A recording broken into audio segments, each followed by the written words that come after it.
नाज़रीन, इस वक्त हम फैसलाबाद के इलाका सतियाना में मौजूद हैं और यहाँ पे एक अफसोसनाक वाक़या पेश आया है। आपको ये वाक़या सुनने के बाद ऐसा लगेगा जैसे आप किसी जंगल के निज़ाम की बात कर रहे हैं कि जहाँ पे कोई भी आएगा और किसी के घर पे एक हैवी असलहे के साथ धावा बोल देगा और आपकी जानें पे लग जाएंगी। वाक़या कुछ मुख्तसर यूँ है कि मियाँ शहबाज साहब हमारे साथ मौजूद हैं। यहाँ का एक नामवर नाम है, अपना कारोबार करते हैं और इज़्ज़तदाराना तरीके से कारोबार करते हैं और यहाँ के इर्द गिर्द के जो रहने वाले हैं वो इस बात की गवाही देते हैं। एक रात इनके घर में कुछ असलहा बरदार यहाँ पे लोग आते हैं, मर्द हजरात, और कोई 4-5-6 बंदों का एक ग्रुप है। वो आता है, वो आके इनके जो कैमरे हैं वो भी डेड कर देता है जो इनके घर के अतराफ़ में लगे हुए हैं। इसके अलावा जो इनके घर के ऊपर जो खारदार तार लगी है उसे भी काट दिया जाता है। उसके बाद ये भी कोशिश की जाती है कि इसको अंदर दाखिल हुआ जाए। अंदर दाखिल होने के बाद इनको या तो वो मारने के दर पे थे या वो डकैती करने के दर पे थे। कुछ था जिसके मकसद के साथ वो इनके घर पे दावा बोल रहे थे। ये अपने घर में मौजूद थे और उसके बाद वहाँ पे इतनी फायरिंग हुई कि जैसे किसी दहशतगर्द को पकड़ने के लिए कोई इंटेलिजेंस एजेंसी का कोई छापा पड़ा हो और इतनी फायरिंग की गई हो कि जगह जगह पे जो दीवारें हैं वो छलनी हो जाएं और इनके बच्चे भी घर में मौजूद हों, इनके जो बाकी सारे अहले खाना हैं वो घर में मौजूद हों और ये भी घर में मौजूद हों और इस तरह से धावा बोला जाए और उसके बाद फायरिंग की एक इंतहा हो रात के टाइम में। और वो दिन का वक्त था, रात का वक्त था, जो भी सूरत हाल थी उस सूरत हाल में एक गुंजान आबाद इलाके में ऐसा कुछ होना, ये एक बहुत बड़ा सवालिया निशान है हमारी पुलिस पर कि पंजाब पुलिस को क्या इस बात की मालूमात नहीं है कि एक गैंग है जो इस इलाका में फिरता है, जो पहले भी वारदातें करता है। वो उसी तरह मियाँ शहबाज साहब के घर में आता है, वहाँ पे बेइंतहा फायरिंग करते हैं और फायरिंग करने के बाद वो यहाँ से चलते बनते हैं। मियाँ साहब हमारे साथ मौजूद हैं, इनसे हम बात करते हैं। मियाँ साहब, अपनी कोई दुश्मनदारी भी है? नहीं, दुश्मनी कोई ख़ास नहीं है। हमारी सियासी मामला चलते ही रहते इधर, क्योंकि हमारा सियासत से भी तल्लक है। ठीक है, लेकिन दुश्मनी इस लेवल की या ऐसा मामला जो है मेरा किसी से भी नहीं है अभी तक। ठीक है। और कारोबार क्या करते हैं आप? मेरा पोल्ट्री बिजनेस है, पोल्ट्री का ब्रॉयलर सप्लाई का मेरा कारोबार। ठीक है। तो जिनके साथ भी आपके कारोबार वगैरह चल रहे हैं उनके साथ भी स्मूथ चल रहे हैं? अल्हम्दुलिल्लाह किसी भी पार्टी के साथ मेरा कोई लेन देन नहीं है। साफ़ सुथरे तरीके से मैं कारोबार करने वाला। मतलब आमतौर पे होता है ना, जब बड़े पैमाने पे कारोबार हो तो वहाँ पे कहीं ना कहीं दुश्मनदारियाँ भी बन जाती हैं। नहीं, ऐसा कोई मामला नहीं है। वैसे तो मेरे साथ मेरे सारे दोस्त हैं, भाई हैं जिनसे मैं कारोबार करता हूँ और अल्हम्दुलिल्लाह मैं broiler supply union division Faisalabad का चेयरमैन भी हूँ। और अल्हम्दुलिल्लाह मैं तो दूसरे दोस्तों के मसाइल सब के सब हल करता हूँ, वो भी बिठा के बड़े अच्छे तरीके से। तो मेरा किसी से ज़ाती मसला ऐसा कोई भी नहीं। अच्छा, ये जो आपका इलाका है सतियाना का, कितने अरसे से यहाँ पे आप मुकीम है? शुरू से? मैं बेसिकली गाँव है सैंती चक, वहाँ का रहने वाला हूँ। 12 साल से मैं सतियाना में शिफ्ट हो गया था 12 साल पहले। ठीक है। उस वक्त से इधर अब तक इधर ही हूँ। कारोबार भी मेरा सतियाना में ही है। और उस वक्त से या 12 साल से ही कारोबार कर रहे हैं यहाँ पे या बाद में शुरू किया? नहीं, पहले कारोबार शुरू किया था सन 2000 में। ठीक है। उसके बाद तकरीबन 5-6-7 में मैं इधर शिफ्ट हो गया, 7-8 में, 2007-8 में। कारोबार की वजह से? हाँ जी, कारोबार की वजह से इधर शिफ्ट हो गया। ठीक है। अच्छा, ये सुनने में ये भी आया है कि जी कोई गैंग है, उसने पहले भी यहाँ पे कोई वारदातें की हैं, वो क्या चक्कर है? ये गैंग है, तकरीबन 6 से 8 बंदों का गैंग है तकरीबन, जो इधर वारदातें पहले 2 घरों की सफाई कर चुका है वो। ठीक है। लेकिन उधर उन लोगों को पता नहीं चला, मज़ामत नहीं कर सके, वो बिल्कुल उनके सर के ऊपर पहुंच गए थे। एक घर से तकरीबन इन लोगों ने लिया है कुछ 10 से 12 लाख। एक घर है साथ ही है गाँव हमारे जगतपुर, उधर से तकरीबन उनकी आवाज़ यही है कि 10 से 8 लाख के राउंड बॉर्डर जेवर वगैरह उनका भी लेके गए। उनका भी लेके गए। अच्छा, उसके बाद फिर पुलिस ने कोई एक्शन नहीं लिया? मतलब 2 वारदातें इतनी बड़ी बड़ी होती हैं और को 10-12 लाख रुपया जो है वो 2 घरों से निकलता है और निकलने के बाद भी किसी ने एक्शन नहीं लिया? इलाके में निकल के कोई ये कहने की कोशिश की हो कि पुलिस को कि भाई उनको पकड़ें, वो तो ऐसे ही वारदातें करते रहेंगे? उस गैंग के मतलब जो कुछ तो हमने सुना है, वो गैंग है काफ़ी ना, मसलन कह लें तो आपके ना बहुत हाई लेवल का गैंग है वो। और छोटू गैंग टाइप, इस टाइप का ही वो गैंग है ठीक है, लेकिन पुलिस अभी तक उस गैंग तक पहुंच ही नहीं सकी, उनको या- पता ही नहीं है। या पहुंचने की कोशिश नहीं कर रही या पहुंच नहीं सकी, ये तो पुलिस वाले ही बता सकते हैं इसके बारे में बेहतर। लेकिन वो गैंग इंतहाई खतरनाक है। ठीक है। ठीक है कोई ना? उनके कोई बैकग्राउंड का कभी किसी ने कोई यहाँ पे जिक्र किया, पता चला उनका कि कौन है उसके पीछे? वो खुद हैं, को 5-7 बंदे अकेले को जंगलों में रह रहे हैं, या कहीं उनके पीछे कोई भी नहीं है? उनके पीछे बहुत लोग तो हो सकते हैं। हाँ, वो सियासी असर-ओ-रसूख भी हो सकता है। सियासी है ही सियासी तो आप तो सियासत में इन है, तो ये भी हो बिल्कुल इन सकता है। ये भी हो सकता है, ये हो भी सकता है। मुमकिनात में शामिल है कि जी उन्होंने किसी, मतलब आमतौर पे होता है ना कि किराए के कातिल भी तो होते हैं ना, तो मुमकिन। किराए के कातिलों को दिए 4 पैसे, उनको कहा जी बंदा उड़ा के आ जाओ। ज़्यादा मुझे चांस जो लगते हैं ना वो यही लगते हैं कि 50% जो है वो डकैती का रंग दे के ना, डकैती का रंग दे के वो मामला आपको दूसरा है, मामला दूसरा दूसरे तक पहुंचना है। तो खुल के आ जाए सामने, फिर कौन है? अभी क्ल्यू नहीं मिले मुझे, क्लू नहीं मिले, कोशिश कर रहे हैं। कोशिश पूरी कर चलें, रहे हैं। और वाकया इंशाल्लाह- बताएं। वाकया ऐसे हुआ कि 1 और 2 की दरमियानी शब ना, मैं तकरीबन घर जाके थका हुआ था 3-4 दिन से, जनवरी की। जनवरी की। ठीक है। मैं तकरीबन 8:15-9 बजे जाके घर सो गया हूँ। हम्म, तकरीबन 1:30 बजे के राउंड अबाउट ना मेरी आंख खुली है। मेरे दरवाज़ा अपना बरामदे की ग्रिल की जो आवाज़ आ रही थी, हम्म, खड़क हुआ है ना उधर, तो मेरी आंख खुल गई है। हम्म, उसी वक्त मैंने उठ के अपने सीसीटीवी कैमरों की तरफ देखा है, वो चारों के चारों डेड थे। ठीक है। मुझे उस वक्त शक हो गया था कि कोई ना कोई मामला मेरे साथ गड़बड़ हो गया है, हम्म, और ये भी मुझे क्लियर ही हो गया था कि ये कोई गैंग भी बहुत हैवी गैंग ही है। हम्म, फौरी तौर पे मेरे बेड के सराहने पिस्टल पड़ा हुआ था, मैंने पिस्टल उठाया। पिस्टल उठा के मैंने पहले अपनी वाइफ से पूछा है कि आप लोगों में से तो कोई नहीं है बरामदे में? उन्होंने बोला कि हम नहीं हैं, हम तो इधर कमरे में हैं। वो दूसरे अच्छा, मैं कमरे में आपकी एक बात काट रहा हूँ, मुझे ये बताएं कि जो सीसीटीवी कैमरे, उन्होंने तारें काटी होंगी? उन तारें काट दी थी उन्होंने। तारें काट दी थी, पहले तो वो तारें काटने से पहले तक की रिकॉर्डिंग मौजूद नहीं है? ये मेरी बदकिस्मती समझ लें, मेरा छोटा बेटा है 4 साल का, वो कंप्यूटर का बहुत शौकीन है। ठीक है। बड़े दोनों ना उसे हाथ नहीं लगाने देते। वो कहीं ना माउस लगा हुआ था डीवीआर के साथ ही, ठीक है। वो उसके साथ ही खेलता रहा, और उसने जो है ना हार्ड उसकी ब्लॉक कर दी या खराब हो हार्ड ही गई? उसकी है ना फारग कर दी थी। ठीक है। लाइव चलता रहा है, हमें जज नहीं हो सका कि ये मसलन इसकी हार्ड जो है रिकॉर्डिंग ख़त्म हो गई है। ठीक है। अलार्म दे रहा था कोई 15 दिन से, लेकिन मैंने समझा कि शायद इसने अलार्म वगैरह लगा दिया है छोटे ने ना। मैं अलार्म को रिलीज़ करता रहा हूँ। आपने चेक नहीं किया कि हार्ड काम नहीं कर रही, मैंने रिकॉर्डिंग चेक नहीं हो नहीं, रही? रिकॉर्डिंग मैंने चेक ही नहीं, रिकॉर्डिंग नहीं हो क्योंकि रही, मुझे इसके बारे में कोई एक्सपीरियंस नहीं था। ठीक है। तो वो रिकॉर्ड भी नहीं हो सका कि उससे पहले? वो रिकॉर्ड नहीं हो सका। जो मेरे इधर दफ्तर के कैमरे हैं उनमें रिकॉर्डिंग आई है थोड़ी बहुत। अच्छा, हाँ, ठीक वो है। आपको दे भी दूंगा। ठीक है। अच्छा, अब मुझे ये बताएं कि उन्होंने तारें काट दी, आपको ये गुमान हुआ कि भाई बाहर कोई है, आपने अहले खाना से पूछा कि बाहर कोई है या नहीं, उन्होंने कहा जी हम तो नहीं है, कोई और है? कोई और है। फिर क्या हुआ आगे? उसी वक्त वो बाहर जो अपना डाकू लोग थे या जो भी लोग थे जिस मिशन के लिए भी आए थे, ठीक है। उन्होंने मुझे आवाज़ दी है कि हम पुलिस वाले हैं, दरवाज़ा खोलो, हमने तेरे घर की तलाशी लेनी है। जब उन्होंने ये बोला तो मुझे तो समझ आ गई थी कि पुलिस वाले ना तो मेरे कैमरे डट करके अंदर आएंगे, ना मेरी खारदार तारें काट के अंदर आएंगे, ये मामला कुछ और है। मैंने उनको यही बोला, मैंने कहा भाई ग्रिल नहीं खुलनी। उन्होंने कहा हम खुलवा लेंगे। उन्होंने अपने जो गन्स थी उनके पास, उन्होंने उनसे के जब बोल्ट खींचे हैं तो मुझे पता चल गया कि उन्होंने चैम्बर में गोलियां कर ली हैं। तो मैंने आगे से फायर खोल दिया है। आपके पास पिस्टल था? मेरे पास पिस्टल था उस ठीक वक्त। है। मैंने सिंगल फायर दिया जब उनको, तो उन्होंने बाहर से पूरे का पूरा ब्रस्ट मेरे पे फायर कर दिया। ठीक है। वो कोई गोली मेरी इधर से जा रही, कोई टांगों से जा रही, कोई इधर से जा रही। फिल्मी सीन बन गया। पूरा फिल्मी सीन। मुझे तो नहीं यकीन था कि मैं 1 सेकंड के लिए भी आज मैंने अपना बचने वाले हैं। मैं एंड कर दिया था मैंने अपना। फिर मैंने अपनी पूरी मैगजीन उन पे खाली की। छोटा बेटा मेरे साथ था, वो 7th क्लास में पढ़ता है। वो मेरा असला दूसरी साइड पे पड़ा था, उसको मैंने बोला कि बेटा ये मेरी गन्ने इधर ना वैसे ही फेंक दो। उसने मेरे तरफ गन फेंकी है। जब उसके बाद फिर मैंने आगे से मैं शुरू हो गया। वो भी मुझ पे ब्रस्ट ही फायर करते रहे हैं, ब्रस्ट ही फायर मैं करता रहा हूँ बराबर पे उनके। ये सिलसिला तकरीबन 7-8 मिनट तक वो मेरे साथ प्रॉपर फायरिंग करते रहे। 7-8 मिनट तक तो 1000 गोली भी चल जाती है। नहीं, मेरा राउंड उन्होंने मेरे पे 60 से 70 फायर किए हैं। कोई मैं थोड़ा सा, फिर ज़ाहिर है मुझे अपनी सेफ साइड चाहिए थी, मैंने अपने आप को बचाना था, उनको तो नहीं बचाना था ना।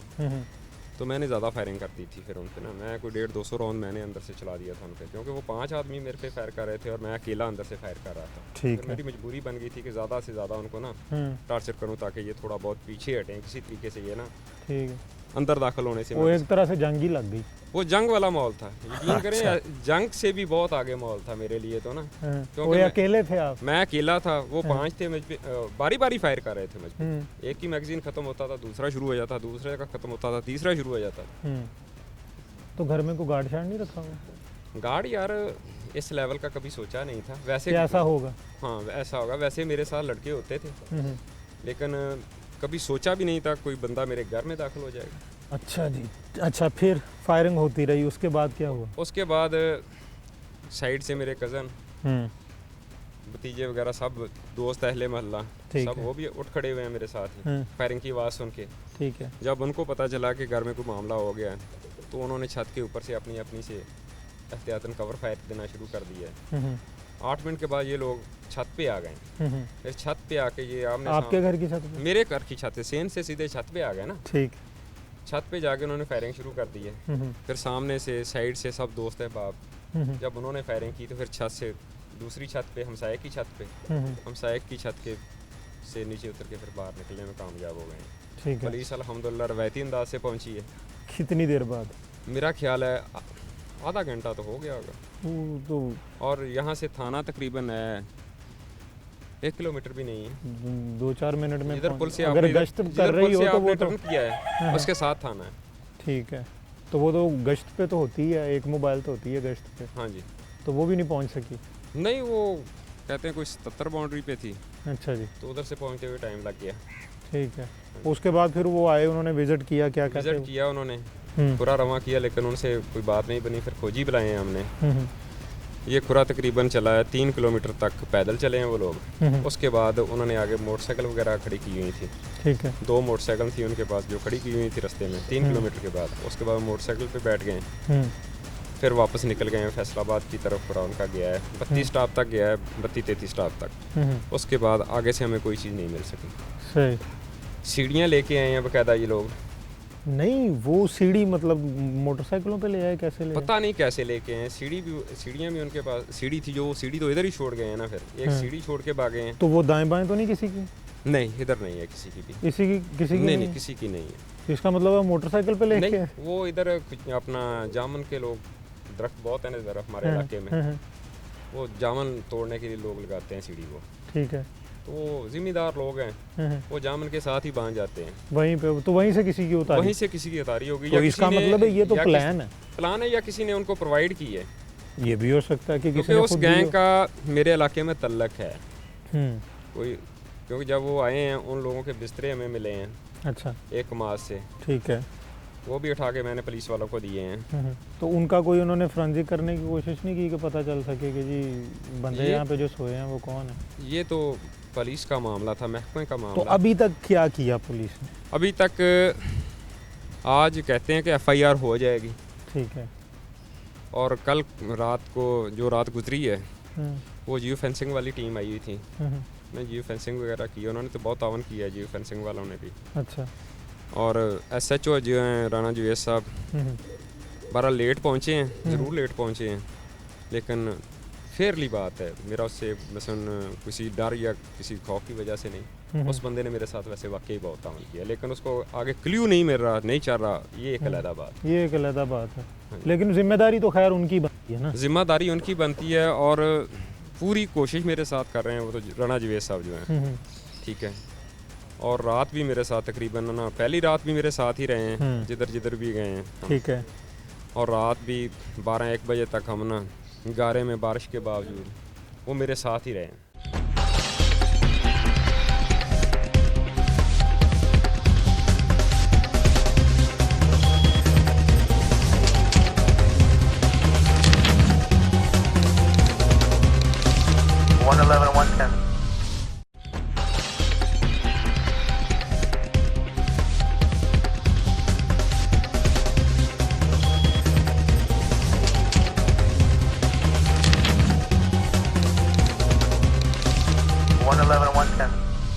मियाँ साहब मुझे ये बताएं कि ये वाक़या आपके साथ पहला हुआ है या इससे पहले भी आपके साथ ऐसे होते रहे वाक़या?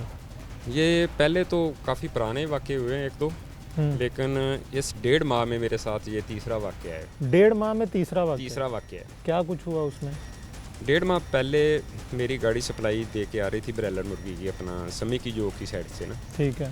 जब वो 229 क्रॉस करके बहादरिया वाला और 229 के सेंटर में पहुंची है ना, उधर एक फाटक आता है, रेलवे लाइन का फाटक है वो। ठीक है।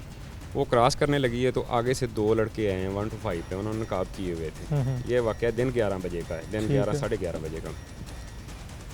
तो मेरे ड्राइवर को पता लग गया कि ये बंदे 2 नंबर हैं, ये मुझे ना वैसे सब कुछ छीनेंगे। पेमेंट भी उसके पास थी। ठीक है। उसने गाड़ी उधर से ना घुमा दी है पीछे को 229 गाँव की तरफ। तो उन डाकुओं ने उस पर फायरिंग शुरू कर दी। ठीक है। ये मेरी खुशकिस्मती है कि मेरे लड़के भी बिल्कुल महफूज रहे हैं, लेकिन वो 1 किलोमीटर तक पीछे फायरिंग करते गए हैं उस गांव तक। जब वो गांव में पहुंच के उसने शोर किया है ना कि ये डाकू मेरे पीछे लगे हुए हैं, ठीक है, तो फिर वो वापस निकले हैं। ठीक है। बच गया ये नहीं? हाँ, बचत होगी, मेरी शुक्र है अल्लाह की ज़ात का। ये रहमत है मेरे पे अल्लाह ताला की ज़ात की, खास के बड़ी जगह से बचाया है मुझे अल्लाह ताला की ज़ात अच्छा, ने। दूसरा वाक़या क्या हुआ? तो उसकी भी मैंने एप्लीकेशन थाना सतियाना में दे दी थी। हुआ उस पर भी कुछ नहीं? कुछ नहीं हुआ जी उस पर भी। ठीक है। उसके बाद अब तकरीबन 7 दिन बाद ही फिर वही गाड़ी मेरी आ रही थी सम्मी की जोक के से सप्लाई दे के, तो उसने रास्ता अपना चेंज कर लिया। वो जोगदत्ता की तरफ से आ रही थी फिर। सही। तो फिर उधर से भी 2 से 3 आदमी थे गालबन, 2 मोटरसाइकिल थे उनके पास ना। उन्होंने गाड़ी को रोकने की कोशिश की है। अच्छा। ड्राइवर को मेरे को फिर पता चल गया था कि ये बंदे गलत हैं। इसने गाड़ी उनको साइड कराया। सही। गाड़ी भगा दी इसने। ठीक है। लेकिन उस दिन भी हमारी खुशकिस्मती कह लें कि थोड़ा सा आगे आके ना 4-5 दुकानें आती हैं, घोड़ों वाली चाल आ जाती है। ठीक है। ये जाल पे पहुंचने पे कामयाब हो गया। फिर इसने उधर आके मुझे कॉल किया, उधर लोगों को बताया, उधर लोगों ने असला वगैरह उठा लिया। फिर इसने मुझे फ़ोन किया कि भाई ये मामला हो गया है। मैं भी इधर से फिर गाड़ी लेके निकल गया हूँ उधर। मैंने SHO को भी फ़ोन किया था उस दिन। मैंने उस दिन SHO को बोला था कि यार आपसे कुछ नहीं होता तो मुझे बता दें, फिर हम मरेंगे या मारेंगे। लेकिन उन्होंने अपने तौर पे जैसे पुलिस कार्रवाई करती है वैसे ही एप्लीकेशनें दोनों वो भी मेरी पड़ी हुई हैं थाना में, ये तीसरी भी पड़ी हुई है थाना सतियाना में। अच्छा, अब मुझे ये बताएं कि पंजाब पुलिस ने तो जो करना था वो कर रहे हैं अपने तई, वो ना आप उसको ये कह सकते हैं कि आप मुतमईन हैं, मुतमईन इस अंदाज में कह सकते हैं कि जी वो कर रहे हैं जैसे वो कहते हैं कि जी हम कर रहे हैं। होता कुछ नहीं है और अभी तक हुआ भी कुछ नहीं। अभी तक कुछ नहीं हुआ। अभी तक हुआ कुछ नहीं। तो उस लिहाज से देखा जाए तो फिर उसको टाइम भी लगेगा जी, इन्वेस्टिगेशन। वो तो फिर ये भी देखना पड़ेगा कि पहले जो 2 वाक़यात हुए वो किसने किए। बिल्कुल। ठीक है, क्या वो इन्हीं बंदों में से 2 थे वहाँ पे जो आपको बार या वो अलहदा गैंग, या वो अलहदा गैंग है? जो भी है उसका सुराग लगाना तो पुलिस का काम है। पुलिस का काम है। डिमांड क्या आपकी, क्या कहना चाहते हैं आप आला हुकाम से कि इस सारी सूरत हाल में आपका वैसे ओवरऑल कितने का कारोबार? अल्हम्दुलिल्लाह मेरी डेली सेल हो जाती है 6-7 लाख। हाँ, तो ये इतने बड़े पैमाने पे जो कारोबार है, एक ऐसा कारोबारी बंदा महफूज नहीं है। ऐसी सूरत हाल में आप RPO फैसलाबाद है, CPO फैसलाबाद है, क्या कहना चाहेंगे आप इनको? हमारी गुजारिश यही है RPO फैसलाबाद से, CPO साहब, RPO साहब फैसलाबाद से कि खदारा हम कारोबारी लोग हैं। हम सारा दिन मेहनत करके 1-1 रुपया इकट्ठा करके जब निकलते हैं ना वापस, तो हम सेफ़ नहीं होते। हमारी सेफ्टी इधर कोई भी नहीं है। ये मेरे साथ ही नहीं हो रहा, ये दूसरे सप्लाई वाले जो हैं या दूसरे कारोबारी जितने भी लोग हैं उनके साथ भी यही है। सबके साथ यही है। ये मेरे साथ हुआ है, थोड़ा बहुत हाईलाइट हो गया है ज़्यादा। अदरवाइज़ यहाँ पे हमारे जो करियाना वाले दोस्त हैं उनकी गाड़ियों पे फायरिंग की गई है, बल्कि उनके अमले को फायर भी लगे हैं। लूट लेते हैं रोड पे, दिन दिहाड़े लूट लेते हैं। रात का तो ये मामला एक अलहदा रह गया ना। इधर दिन दिहाड़े, दिन 10 बजे, 11 बजे, 12 बजे स्टेट गाड़ियों पे फायरिंग करते हैं।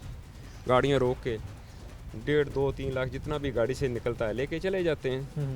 लेकिन इलाकाई मजबूरियाँ आ जाती हैं। लोग कहते हैं कि यार दफ़ा मारो, हमारी दुश्मनी बढ़ जाएगी, ऐसा हो जाएगा, ऐसा हो जाएगा, कारोबार तबाह हो जाता है, कारोबार तबाह हो जाएगा। इसलिए लोग ना पीछे हट जाते हैं। सही। और कोई मामला भी नहीं है। और हकीकत में बात भी यही है, जितने भी कारोबारी लोग हैं वो सब डरते हैं कि यार हमने रोज़ बाहर निकलना है, हम पे फायरिंग हो जाएगी। सही। क्योंकि ये जो गैंग है ना, इसके हमारे इलाके में बहुत ज़्यादा ना जड़ें हैं। अच्छा, और सियासी। सियासी भी, दूसरी भी, और SHO साहबान को सब पता है। अच्छा। मैं अपने मुंह से नहीं कहना चाहता। हम्म, मैंने तो असला उठा लिया है अब मजबूर होके, हम्म, ठीक है। सही मैं तो खड़ा हो गया हूँ, अब मैंने या मरना है या मारना है। सही। लेकिन SHO साहबान को, थाना सत्याना को सब पता है कि कौन कौन इधर कौन करवा रहा है, सही। कौन कर रहा है। ठीक है। अच्छा नाजरीन, आपने ये पूरी दास्तान सुनी है कि किस तरह से इनके ऊपर हमले होते रहे हैं और किस तरह से ये वाक़या पेश आया है। और इसके बाद आप देखते हैं कि एक आम आदमी जो है जिसका हम तज़किरा कर रहे थे पहले, कि एक आम आदमी जब उस पर किसी किस्म की कोई आफत आती है, कोई ज़्यादती होती है, तो वो पुलिस के पास जाता है और पुलिस आगे से किस तरह से उसकी FIR काटती है, ये आपको भी पता है, हमें पता है। हम सैकड़ों प्रोग्राम इस पे कर चुके हैं कि पुलिस FIR दर्ज नहीं करती। उसके बाद अगली बात ये आ जाती है कि अगर एक आम आदमी जो है उसके साथ तो आप जो करते हैं, एक कारोबारी आदमी जिसका लाखों रुपए का रोज़ाना का कारोबार है, वो भी महफूज नहीं है। और एक ऐसी नौबत आ जाती है कि जिसमें वो ख़ुद कहते हैं कि जी हमने अपनी हिफाजत के लिए ख़ुद असलहा उठाना है। और ये सेल्फ़ डिफेंस के ज़ुमरे में आता है कि एक कारोबारी आदमी जो लाखों रुपए का कारोबार कर रहा है, वो क्यों ना अपने आप को बचाए। अब ऐसी सूरत हाल में अगर इनकी किसी के साथ दुश्मनी बन जाती है, वो जो डकैत गैंग है उसकी जहाँ पे भी जड़ें हैं, उनके पीछे कौन सा सियासी असर व रसूख है, उस तक नहीं पहुँचा जाता, तो फिर सरकार का जो है वो इनके साथ गिला करना बनता ही नहीं है। यहाँ पे फायरिंग हुई, यहाँ पे तो एक जंग का सा माहौल बन गया कि जैसे ये लोग बॉर्डर पे रहते हैं और मुखालिफ सम से दुश्मन मुल्क से फायरिंग हो रही है, और ये सूरत हाल यहाँ पे रात के अंधेरे में बन जाती है। यहाँ पे ये लोग सारे जो मेरे इर्द गिर्द मौजूद हैं, ये सब एक तरह से सरापा एहतजाज है कि मियाँ साहब यहाँ पे रह रहे हैं, एक अरसा से यहाँ पे रह रहे हैं, कारोबार कर रहे हैं। जाए वकूआ पे भी लेके जाएंगे, वहाँ पे भी आपको दिखाएंगे कि किस तरह से इनकी दीवारें जो हैं वो गोलियों से छलनी की गई हैं।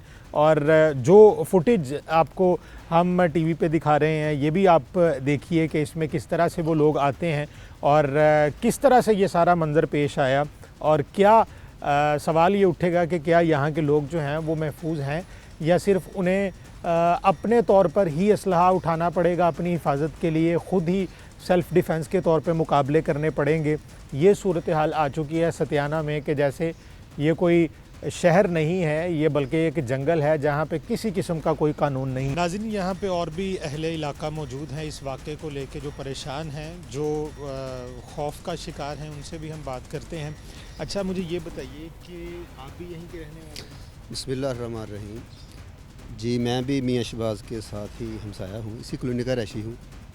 1 और 2 जनवरी की दरमियानी शब जो अफसोसनाक का वाक़या पेश आया, हम समझते हैं कि ये एक बहुत ही दर्दनाक कहानी थी। ऐसे लग रहा था जैसे हर घर की छत पर फायरिंग हो रही है। तो अगर हम में से हर आदमी अपने घर में महफूज नहीं है तो वो किधर होगा। हम आपके ज़रिए अफसरान बाला से अपील करते हैं कि इसका सद्देबाव किया जाए और लोगों के खौफ व हरास को ख़त्म किया जाए। अच्छा, ये बड़ी बात की है इन्होंने कि अगर हम अपने घरों में महफूज नहीं हैं तो हम महफूज कहाँ पे हैं। सारा दिन में बाहर भी निकलते हैं, काम शाम भी करते हैं। ये ख़ास तौर पे ये एरिया ही क्यों शिकार है इन चीज़ों का कि पहले भी 2 डकैतियाँ हुई और उनमें भी पैसा काफ़ी गया, कुछ 13-14 लाख रुपए अब यहाँ पे भी हो गया। मेरे ख्याल के मुताबिक इसकी वजह ये है कि अगर हमारे जो ज़िम्मेदार लोग हैं इनको कैफ़े किरदार पहुँचाने में हमारी मदद करें तो इसकी रोकथाम हो सकती है, क्यों नहीं हो सकती। और आपने हेल्प के लिए ऑफ़र की है पुलिस को कि जी हम आपका साथ देते हैं, आप पकड़े बंदे? हम तो उस दिन भी साथ थे, पुलिस के साथ थे, तो वो ऐसे लगता है जैसे वो बेबस हैं या वो करना नहीं चाहते। 2 ही सूरतें हो सकती हैं, बेबस तो नहीं कहा जा सकता, करना नहीं चाह रहे होंगे। पंजाब पुलिस बेबस है? यही समझ लें आप, बेबस तो नहीं है लेकिन लगता है ऐसे ही है। जब हमने कोई डकैत पकड़ना होता तो हम तो पकड़ के कहीं जंगल में जाके मार भी देते हैं उसको इनकाउंटर में। वो अपने मकसद के लिए हम सब कुछ कर सकते हैं, किसी के लिए या आम आदमी के लिए करना बड़ा मुश्किल है। सही। और अगर ये जो कारोबारी तबका महफूज नहीं है तो आम आवाम को तो आप जिस तरह से बता रहे हैं, यहाँ पे जो मज़दूर आते हैं उनसे 500-500 रुपया भी लेके छीन के लोग थप्पड़ मार के ले जाते हैं। ऐसे ही है बिल्कुल। वो एक 500 रुपये शाम को कमा कर लाते हैं, रास्ते में देकर अपने घर चले जाते हैं और फिर खौफ की वजह से वो किसी से जिक्र भी नहीं करते उसको। अच्छा, फॉर एग्जांपल मान लीजिए खुदा न खास्ता दोबारा इस तरह को कोई वाक़या किसी और के साथ पेश आता है और बाद में पता चलता है कि वही गैंग है जी, ऐसी सूरत में क्या हो? तो फिर कुछ वजह तो ये है कि लोग अफसरान बाला से या कानूनी तरीका आप नहीं अपनाते, अपनी को FIR वगैरह रजिस्टर नहीं करवाते, अगर वो करवाएं या करवाई हो तो उसका सद्देबाब कुछ ना कुछ तो करेंगे ना। वो फिर जस्टिफाइएबल होना चाहिए कि जी भाई अगर हमने आइंदा भी इस तरह के वाक़यात होते हैं तो फिर हम अपने तौर पे करेंगे जो भी करेंगे, और उसके लिए फिर पुलिस गिला ना करे। ये तो अंडरस्टूड बात है, यकीनी बात है कि हाँ, अगर हमें तहफ़्फ़ुज़ नहीं मिलेगा तो हम अपनी जान की खातिर कुछ भी कर सकते हैं, अपना तहफ़्फ़ुज़ खुद करेंगे। ਅਸੀਂ ਤਾਂ ਜੀ ਹਰ ਰਾਤ ਨੂੰ ਜਾਗਦੇ ਪਏ, ਬੱਚੇ ਖੌਫ ਨਾਲ ਸੌਂਦੇ ਨਹੀਂ ਨੇ। ਸਵੇਰ ਜਾਂ ਨਮਾਜ਼ ਪੜ੍ਹਨ ਜਾਂਦੇ ਫਿਰ ਵੀ ਖਤਰਾ ਵੀ ਪਿੱਛੇ ਨਾ ਇਸ਼ਾ ਦੀ ਨਮਾਜ਼ ਪੜ੍ਹਨ ਜਾਂਦੇ ਮਸਜਿਦ 'ਚ ਫਿਰ ਵੀ ਖਤਰਾ ਹੈ। ਇੱਥੇ ਤਾਂ ਇਹ ਆਪਣੀ ਜਾਨ 'ਚ ਬਾਜ਼ੀ ਲਾ ਤੇ ਖੌਫ ਨਾਲ ਬੱਚੇ ਛੋਟੇ ਬੱਚਿਆਂ ਨੂੰ ਵੀ ਅਸੀਂ ਨਹੀਂ ਕੱਢ ਰਹੇ, ਬਾਹਰ ਵੀ ਕੋਈ ਅਗਵਾ ਨਾ ਹੋ ਜਾਵੇ ਜਾਂ ਹੋਰ ਕੋਈ ਵਾਕਿਆ ਨਾ ਹੋ ਜਾਵੇ। हर दूसरे चौथे दिन ये वाक़या कोई ना कोई इतने होया ही रहता जनाब। ऐसी सूरत में ये जो बच्चे हैं स्कूलों को जाते हैं, इनको कैसे भेजते हैं? बस उन्होंने हिफाजत नाल ते फिर टाइम च उन्होंने गेटा अगे अगे पिछे उन्होंने जाइंदा भी कोई बच्चा ना अगवा हो जाए, कोई वाक़या ना हो जाए। रात नूं सुबह की नमाज अंधेरा होंदा, पहला चार चबरे गौर ना देखींदा भी कोई बाहर कोई खलोता तो नहीं भी गेट खोलो तो वो अंदर दाखिल हो जाए जी। इत्थे तक सानू खतरे ने।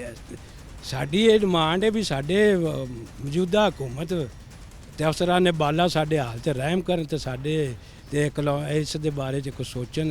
नाजरीन, ये आपने इनकी सबकी गुफ्तगू सुन ली है, और ये आप अगर देखें तो ऐसा नहीं लगता कि आप किसी गुंजान शहर में आबाद हैं। ये सत्याना है, ये फैसलाबाद से कुछ ही फासले पे मौजूद एक शहर का नाम है सत्याना, जहाँ पे लोग मुकीम हैं। और यहाँ पे रहने वाले लोग कहते हैं कि आप ये कीजिए कि हमें इजाफ़ी असलहा दे दीजिए, हम ख़ुद अपनी छतों पे मोर्चे बना के बैठ जाएंगे और उसके बाद हम ख़ुद अपनी हिफाजत कर लेंगे।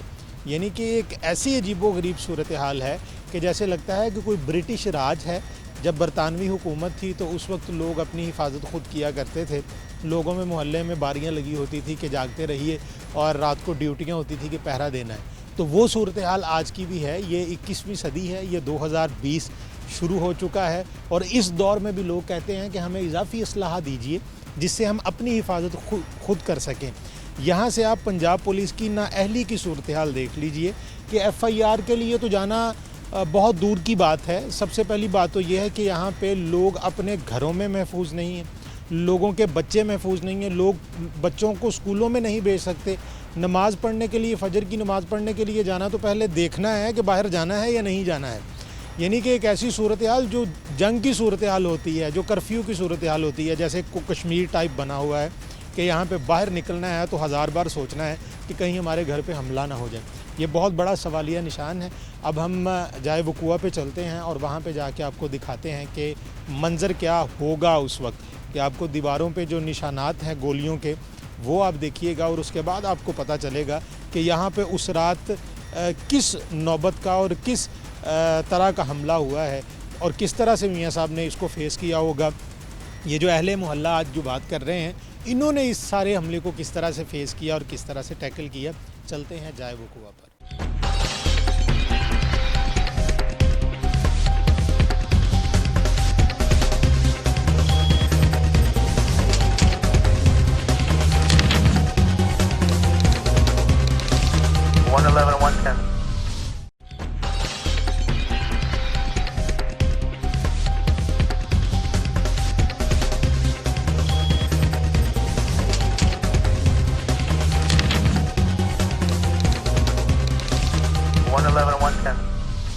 नाजरीन, इस वक्त हम मियाँ शहबाज साहब के बेडरूम में मौजूद हैं, और आप तसव्वुर कर सकते हैं कि ये एक बेडरूम है और यहाँ पे बेडरूम की इस दीवार के साथ भी गोलियाँ लगी हों।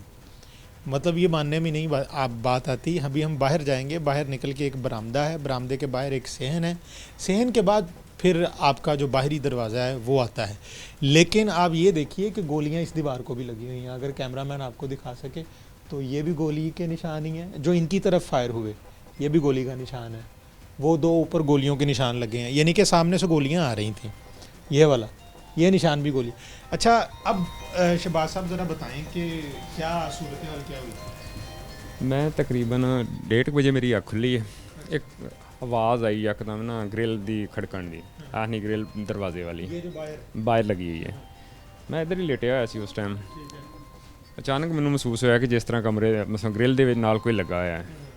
ਮੈਂ ਆਪਣਾ ਮੂੰਹ ਤੋਂ ਕੰਬਲ ਉਤਾਰ ਕੇ ਦੇਖਿਆ ਤੇ ਇਹ ਸਾਹਮਣੇ ਮੇਰੇ ਸੀਸੀਟੀਵੀ ਕੈਮਰੇ ਚੱਲ ਰਹੇ ਸਨ, ਮੁਕੰਮਲ ਤੌਰ ਤੇ ਡੈੱਡ ਹੋ ਚੁੱਕੇ ਸਨ, ਸਕਰੀਨ ਬੰਦ ਹੋ ਗਈ ਸੀ। ਮੈਨੂੰ ਉਸੇ ਵਕਤ ਅਹਿਸਾਸ ਹੋ ਗਿਆ ਕਿ ਕੋਈ ਨਾ ਕੋਈ ਗੈਂਗ ਮੇਰੇ ਘਰ ਐਂਟਰ ਹੋ ਗਈ, ਕੋਈ ਮਾਮਲਾ ਗੜਬੜ ਹੋ ਗਿਆ ਹੈ। ਮੈਂ ਸਾਥ ਵਾਲੇ ਕਮਰੇ 'ਚੋਂ ਵਾਈਫ ਨੂੰ ਵੈਸੇ ਪੁੱਛਿਆ ਇਹਤਿਆਤਨ ਕਿ ਤੁਸੀਂ ਤਾਂ ਨਹੀਂ ਬਾਹਰੋਂ? ਉਹਨੇ ਕਿਹਾ ਨਹੀਂ ਅਸੀਂ ਨਹੀਂ ਹੈਗੇ। ਉਤਨੀ ਦੇਰ ਨੂੰ ਬਾਹਰੋਂ ਡਾਕੂਆਂ ਨੇ ਮੈਨੂੰ ਆਵਾਜ਼ ਦੇ ਦਿੱਤੀ ਕਿ ਦਰਵਾਜ਼ਾ ਖੋਲ੍ਹ, ਅਸੀਂ ਪੁਲਿਸ ਵਾਲੇ ਹਾਂ, ਤੇਰੇ ਘਰ ਦੀ ਤਲਾਸ਼ੀ ਲੈਣੀ ਹੈ। ਮੈਂ ਕਿਹਾ ਦਰਵਾਜ਼ਾ ਮੈਂ ਕੋਈ ਨਹੀਂ ਖੋਲ੍ਹਣਾ ਹੈਗਾ। ਉਹਨਾਂ ਨੇ ਆਪਣੀਆਂ ਗੰਨਾਂ ਦੇ ਬੋਲਟ ਮਾਰ ਲੈਣੇ। ਬੋਲਟ ਦੀ ਆਵਾਜ਼ ਆਈ ਤੇ ਮੈਨੂੰ ਜੱਜ ਹੋ ਗਿਆ। ਮੈਂ ਕਿਹਾ ਹੁਣ ਮੇਰੇ ਨਾਲ ਜੋ ਵੀ ਹੋ ਸਕਿਆ ਕਰਨਗੇ। ਮੈਂ ਅੰਦਰੋਂ ਫਿਰ ਇਹਤਿਆਤਨ ਆਪਣੀ ਹਿਫਾਜ਼ਤ ਲਈ ਮੈਂ ਅੰਦਰੋਂ ਫਾਇਰ ਕਰਤੇ ਨੇ। ਉਸੇ ਟਾਈਮ ਐਟ ਏ ਟਾਈਮ ਬਾਹਰੋਂ ਬਰਸਟ ਫਾਇਰ ਕਰਨ ਲੱਗ ਗਏ ਨੇ ਮੇਰੇ ਤੇ। ਉਸ ਤੋਂ बाद फिर मैं इधर खड़ा था, जिधर अब कैमरामैन अपना खड़ा है ना, इसी जगह पे खड़ा। कोई गोली मेरी इधर से जा रही है, कोई इधर से जा रही है, कोई टांगों से जा रही है। बस फिर सिलसिला चल निकला। अल्लाह की रहमत से मैं बच गया बाल बाल। अगर कैमरामैन आपको दिखा सके तो ये घूम के पैन करें थोड़ा सा। ये इनका बेडरूम है, ये बेड है इनका, यहाँ पे ये लेटे थे। इनको दरवाजे से बाहर आवाज़ आई और वो सामने इनकी स्क्रीन लगी है जिस पे सीसीटीवी कैमरे की फुटेज नज़र आती है। उस कैमरे की फुटेज में उस वक्त जब इन्होंने उठ के देखा तो उस वक्त कुछ भी नहीं था और स्क्रीन साफ़ थी, बंद हो चुकी थी स्क्रीन। और यहाँ पे इन्होंने अपना जो लाइसेंस परमिट के साथ जो इनका असला है वो इनके रूम में है। और ये एक दरवाज़ा जो है ये साथ वाले रूम के साथ मिलता है, जहाँ से इन्होंने अपनी वाइफ से पूछा कि आप हैं बाहर या कोई और है। अब आगे चलते हैं ज़रा। यहाँ पे यहाँ से गोलियाँ गुजर के इस दरवाज़े से, ये देखें ये लकड़ी का दरवाज़ा है, ठीक है, ये दिखाएं ज़रा, ठीक है, ये देखें जी, ये जो निशान है ये गोलियों के निशान है, ये अगर आपको नज़र आ सके। और ये लकड़ी को तोड़ के ये गोलियां अंदर की तरफ आती रही हैं। अच्छा जी, बाहर निकलें। गोलियां सारियां वजियां, ठीक है। उसके बाद फिर गोलियां वजियां, वजियां। आपने ये दरवाज़ा बंद ही रखा था? नहीं, ये दरवाज़ा मेरा एक बंद था, ये भी गोलियों से खुला है, उनकी गोलियों से खुला है। ये मैंने खुला रखा था, एक खुला था एक बंद था, ये उनकी गोलियों से खुला है। ठीक है। हाँ जी। अच्छा, ये नाजरीन ये एक बरामदा है और जिस आहनी सारियां उन्होंने गोलियां मारियां हुई हैं। फरिश्ते भी दीवार और सामने है। इधरले कमरे 'ਚ वाइफ होनी सन, वाइफ बाल बाल बची है, वाइफ ਇੱਥੇ ਹੀ खड़ी सी। फिर उन्होंने इधर भी गोलियां, सारियां गोलियां दे खड्डा सारे। ये जितने भी निशानात आपको नज़र आ रहे हैं ये सारे गोलियों के हैं। अच्छा, और जिस वो ग्रिल की बात कर रहे हैं वो ये वाली ग्रिल है। ਇਹ ग्रिल उन्होंने ਇਹ जगह बाहरली साइड, ਇਹ फिर चादर लगवाई है ना अंदर। अगले दिन में ਇਹ कट ली सी उन्होंने, ਇਹ जगह यहाँ से काट रहे थे। यहाँ से काट के ना वो, तो ये वाला, ये देखें नाज़रीन, ये यहाँ से काटी जा रही थी। ये असल में इसका कुंडा खोलने की कोशिश। हाँ, ये वाला कुंडा खोलने की कोशिश। ठीक है। ये चादर तो फिर अगले दिन लगवाई है ना कुंडे तक पहुँच। हाँ जी, हिफाजत के लिए। चलें जी, आगे आए ज़रा। ये सब फायरिंग की है ये। अच्छा, यहाँ पे कैसे बता रहे थे आप? यहाँ पे रख के उन्होंने बैरल रखी हुई? ऐसे बैरल रखते थे, पूरी की पूरी बैरल रख के ऐसे ही मेरे अंदर फायर कर देते थे। एक इधर खड़ा कर रहा था, एक इधर खड़ा कर रहा था, ये सुराख उन्होंने डाला हुआ है एक, ठीक है ना। एक इधर बैठा कर रहा था, एक इधर बैठा कर रहा था, ठीक है ना। 4 बंदे थे जो यहाँ पे? 4 बंदे फायरिंग मेरे पे कर रहे थे इधर से, ठीक है ना। मैं अंदर से अकेला ही लगा हुआ था उनके साथ, ठीक है। एक बंदा था जो उनका कटर वाला था, उसने फिर जाके ना उस दरवाजे में इनको कटर लगाया है, ताला तोड़ने की कोशिश की है। लेकिन उस वक्त तक फिर ना 8 मिनट 9 मिनट हो चुके थे। बाहर से भी दोस्तों ने फायर शुरू कर दिए, अवाम ने कॉलोनी वालों ने, महल्लेदारों ने।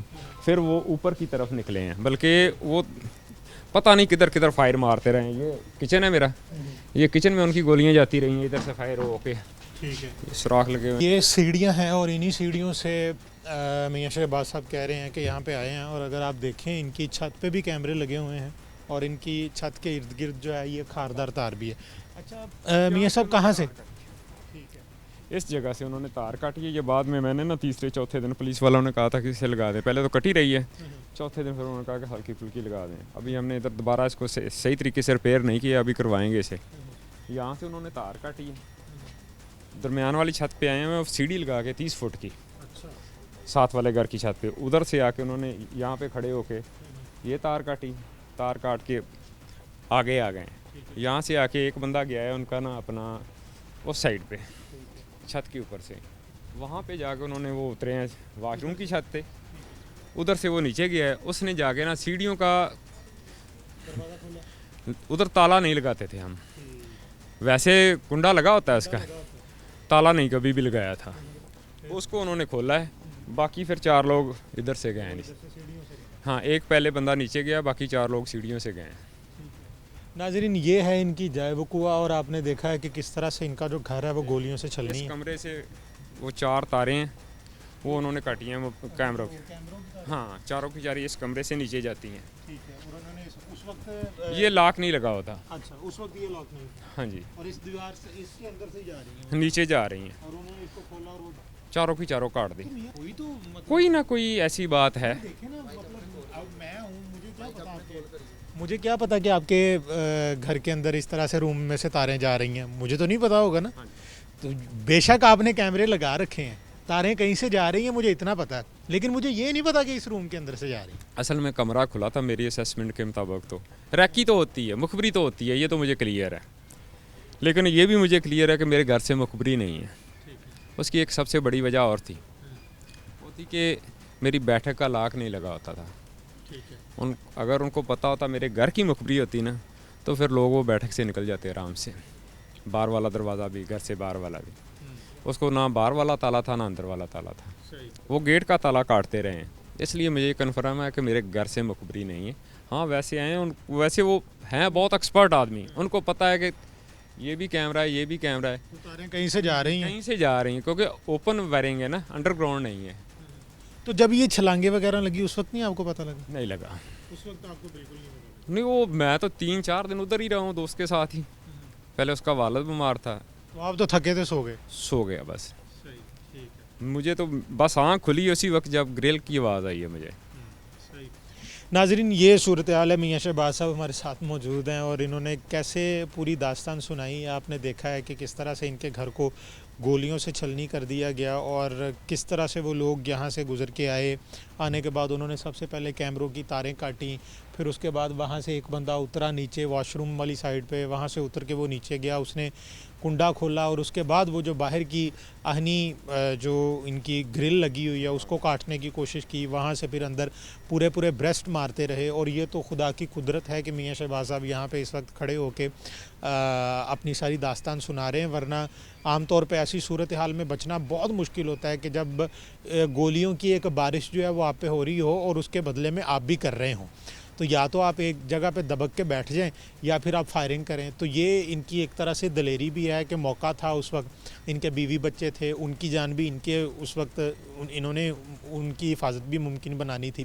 तो इस पूरी सूरत हाल से ये अगर आज बच गए हैं तो ये अपनी दलेरी की बात बच गए हैं या फिर अल्लाह ताला ने इनकी ज़िंदगी रखी थी तो खुदा की कुदरत की वजह से बच गए, वरना सूरत हाल तो ऐसी नज़र ही नहीं आती कि यहाँ पे ये बच जाते। अब सवाल ये है कि खुदा न खास्ता इनकी जान को कुछ होता तो फिर भी यही सूरत हाल होती, यानी कि पुलिस जो है वो इंतज़ार कर रही है इस बात का कि यहाँ पे कत्लो गारत हो, यहाँ पे डकैत आएँ और डकैत आने के बाद लोगों को गोलियां मार के यहाँ से चले जाएं। पुलिस इस इंतज़ार में है। अगर मियाँ साहब यहाँ पे बच गए हैं और यहाँ पे खड़े हैं तो बेहतर तो ये होना चाहिए कि उन डकैतों तक पहुँचा जाए, उनको पकड़ा जाए, उनको कैफिर किरदार तक पहुँचाया जाए। और ये पुलिस को खुदा का खौफ करना चाहिए कि अगर किसी शख्स की जान जाती है तो उसके बाद ही एक्शन लिया जाएगा, क्या उससे पहले नहीं लिया जा सकता? क्या यहाँ पे आप अगर देखें तो इस पूरी सूरत हाल में क्या ऐसा मुमकिन लगता है कि एक शख्स की जान जो बच गई है वो सामने गोलियों के था और उसकी जान बच जाए? ये खुदा की कुदरत की वजह से बचा है, वरना कोई कसर नहीं थी कि इनकी जान जाती। अब आने वाले वक्त में देखना है कि जो थाना सतियाना है उसके जो SHO साहब हैं वो क्या करते हैं। RPO साहब को इन्होंने ख़ुद दरख्वास्त की है कि जनाबे वाला यहाँ पे गौर फरमाएं। सतियाना जो है वो एक जंगल का मंजर पेश कर रहा है जहाँ पे डकैत जो हैं वो अपनी पूरी तादाद में आते हैं और इतनी सिक्योरिटी जो इनकी अपनी सिक्योरिटी है उसके बावजूद वो उसको तोड़ के अंदर आते हैं और अंदर आके वो गोलियों की बुछाड़ कर देते हैं। ये एक बहुत बड़ा सवालिया निशान है और आने वाले वक्त में पता चलेगा कि इन मुल्जिमान को पकड़ा जाता है या नहीं पकड़ा जाता, और अगर नहीं पकड़ा जाता तो फिर असल मुजरिम कौन है। क्या पंजाब पुलिस इसमें मुलव्वस है? क्या पंजाब पुलिस को पिछली 2 वारदातों में नहीं पता चल सका कि वो कौन सा गैंग है? और अगर पता चल सका है तो उनको क्यों नहीं पकड़ा जा सका? ये सवालिया निशान अब पंजाब पुलिस पे है कि आने वाले वक्त में उन मुल्जिमान को पकड़ा जाता है या नहीं।